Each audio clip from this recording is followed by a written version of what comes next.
Welcome to the Mule Taming series, where we take two feral mules and teach them the basics of groundwork. Beginning with Miss Brownie, we're going to skip a review of the prerequisites today because she's been doing extremely well with them, and I did a lot with Brownie today, so I want to make sure I'm able to show all of it to you guys. We're going to start off today. I worked with Brownie a little bit on getting the saddle and the pad on her and just continuing to work through this process with her.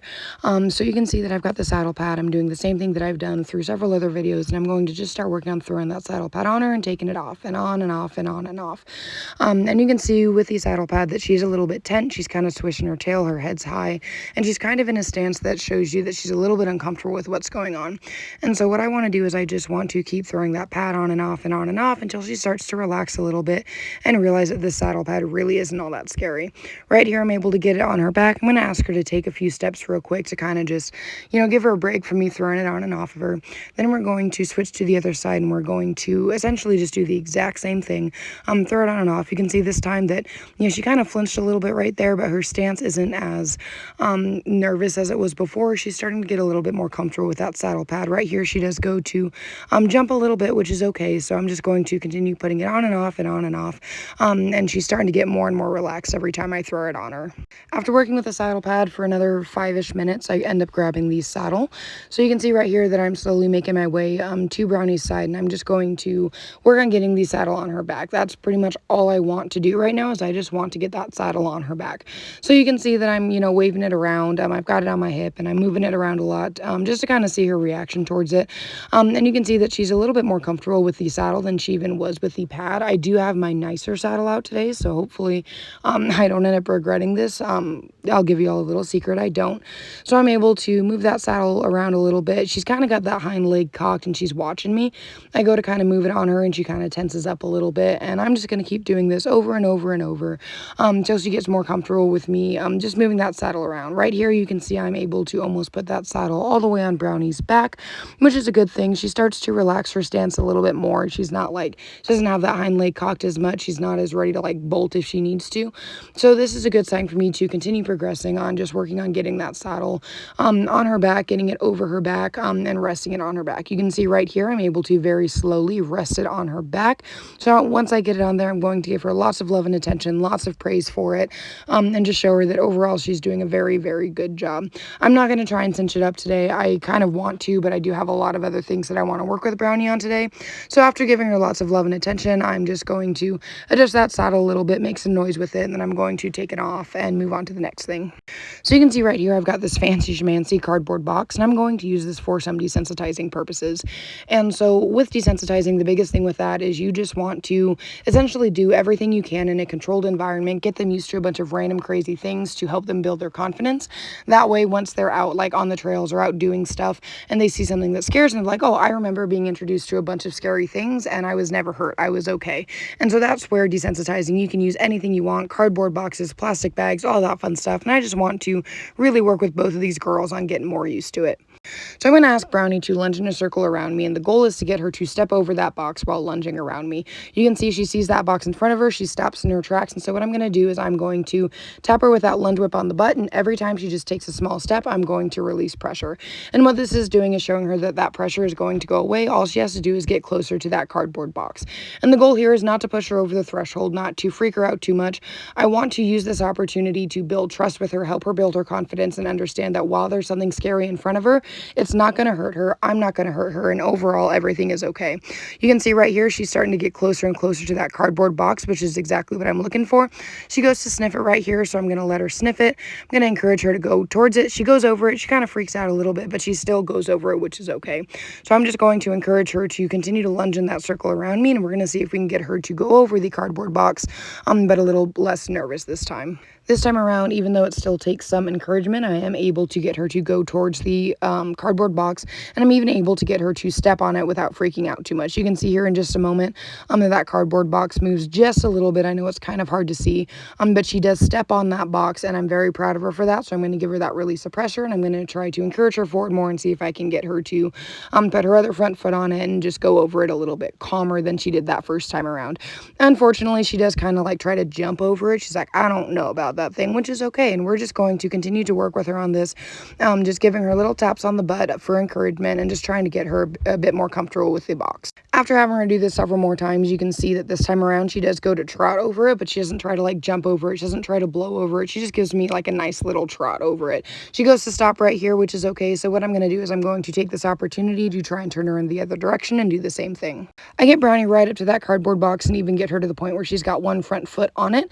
So I am proud of her for that. I'm not going to try and push her too far. You can see she kind of starts to try and like step away from it. But even right here, as I go to yield her 4/4 back towards that box, she even touched that box, it moved, and she didn't freak out too much. We're going to take another approach now and move that cardboard box into the middle of the pen, and I'm going to just apply that pressure and try to get her to come onto the box, step on the box, whatever I can do. So I apply that pressure. Anytime she goes to take a little step, I'm going to release that pressure, and the goal is just to get her to feel confident enough to step over that cardboard box, even though she's a little bit nervous about it. You can see right here, she does go to put one front foot on it, which is good. I apply some more pressure. She puts that second front foot on it. I'm just going to apply more. And again, the goal is to get both of her front feet on it. And eventually the goal is to get her hind feet over it as well. We may not get that far today, but overall, we're still making good progress. You can see right here, she's got both front feet on that cardboard box. I'm going to give her some love and reinforcement because she's standing calmly. So now I'm going to do the exact same thing I've done with the saddle, the pad, the surcingle, and all the other random things I've thrown at her so far, is I'm going to swing it around her. I'm going to work on just like putting it around her, making some noise with it. You can see that she's like kind of leaning away from it, but other than that, her ears are focused on me. She's not trying to freak out or bolt or anything crazy like that, which is okay. I go to move to the other side, and she does kind of go to sidestep, which is okay. And I'm just going to make a lot of noise with that cardboard box, bring it closer to her. And I know that like to humans, a cardboard box doesn't seem all that scary, but to an animal that doesn't have a lot of experience with the human world, it can be like the end of the world for them. So it's important to take things slow, work little by little, and just take your time with it and just help them build their confidence and show them that no matter what is thrown at them, everything's going to be okay. Right here, you'll see that Brownie even lets me put that cardboard box on her back, so I'm super duper happy with that. I'm going to give her some love and some pets, and then we're going to move on. I go to pick up the box. I'm going to throw it in the air and let it fall, and you can see that she just stares at me. She's like, I don't know why the hell you just did that, human, but cool. So I'm really not going to work more on that because she did just fine. And finally, I'm just going to work with Brownie on jumping around and sudden movements. You can see that like I'm kind of moving around a little bit and stuff like that, and then I'll do like a big jump. You can see that she flinches a little bit, which is okay. My goal here is just to work with her on getting more comfortable with these sudden movements. Eventually, the owner is thinking about having me start them under saddle. It's been a very heavy topic of conversation. And so working on all of this jumping not only is going to get her used to those sudden movements, but will also prepare her for the day that it's time to potentially hop on and do those first rides. So you can see, right here, she's kind of moving a little bit. She's like, I don't know if I want to take off. So I'm going to take that moment to just pet her, take a moment, because again, I don't want to push her over the threshold and make her feel like she has to bolt. We're going to end off the session by working with Brownie on standing tied. I've got the saddle pad and the saddle just hanging up on the fence. The lead rope is still just looped around the tree. It's not hard tied or anything. So now we're going to move on to Miss Blondie.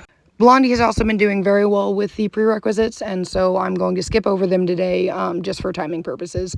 You can see here that I have my bareback pad. I'm going to throw it on and off and on and off and just work with her on it. You can see that she's already made significant progress. She's not trying to bolt anytime I just throw something random on her, so I'm very proud of her for that.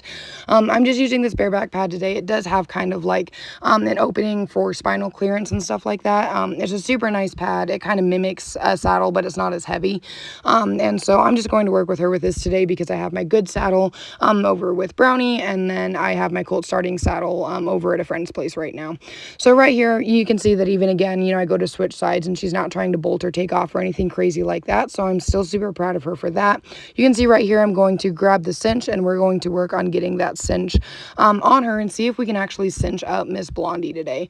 Again, I didn't cinch up Brownie because I was using my good saddle, and if she did decide to throw off some bucks, I don't want my good saddle getting damaged. With this bareback pad, there's not a lot to it. It was, pretty affordable, and so if it ends up getting damaged or anything, that's okay.